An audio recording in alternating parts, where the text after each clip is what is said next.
आमची मुलगी का म्हणून वैष्णवी हगवणे प्रकरणासाठी याच्यात ओढली गेली? तुम्ही काय कायद्यात बदल केला की आज सासरच्या मंडळींकडून होणाऱ्या छळाला कंटाळून उच्च शिक्षित इंजिनियर दीप्ती चौधरी या विवाहितेनं आपली जीवनयात्रा संपवली.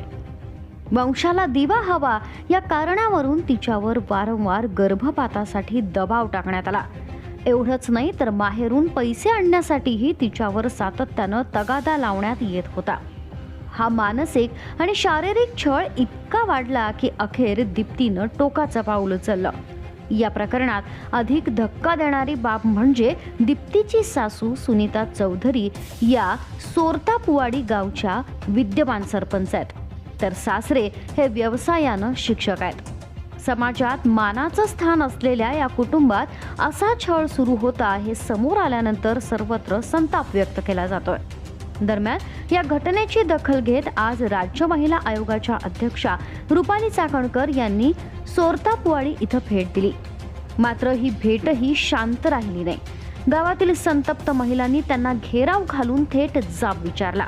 वैष्णवी हगवणे प्रकरणाला 7 महिने झाले. आज आमच्या मुलीबाबतही तेच घडलं. तुमच्यावर टीका झाली, ताशेरे ओढले गेले, पण कायद्यात नेमका काय बदल झाला असा सवाल महिलांनी उपस्थित केला. कायम एक असतो, त्याला कुठल्याही राजकीय प्रकरणाचा आम्हाला वाद करायचा नाहीये. पण मला एक विचारायचं की आज वैष्णवी हगवणे प्रकरणाला 7 महिने झाले, परत दुसरी ही आमची मुलगी का म्हणून वैष्णवी हगवणे प्रकरणासाठी याच्यात ओढली गेली? दुसरी गोष्ट, तुमच्याही पदावर ताशेरे ओढले गेले. तुम्ही काय कायद्यात बदल केला की आज आमची मगर फॅमिलीतली मुलगी ह्या प्रकरणाला बळी गेली नाही? तुम्ही काय कायदे केलेली? तेव्हाही तुमच्या पदावर आलं होतं, वाईट आम्हालाही वाटलं होतं. प्रत्येक घराघरात वैष्णवीच्या प्रकरणाच्या वेळेस वाईट वाटलं होतं. पण त्याच्यावर तुम्ही कायद्यात काय बदल केला की आज आमची मुलगी काही शिक्षा जर चांगली झाली ना तर कुणीही हिंमत करणार नाही की एखाद्या मुलीला कोणी नाहीये. इतकं टॉर्चर केलं जातं, हे का केलं जातं? आणि त्यांना शिक्षा नाहीये चांगली.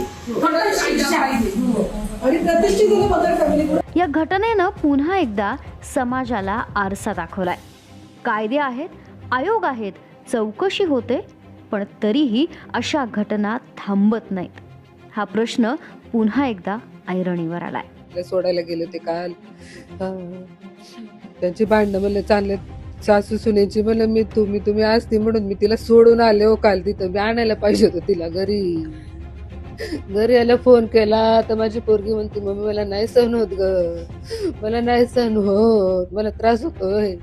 प्रॉपर्टीचा त्याला हिस्सा पाहिजे, त्याला 50% हिस्सा पाहिजे. तर तिच्या नावावर प्रॉपर्टी येतात, त्याला 50% हिस्सा पाहिजे होता.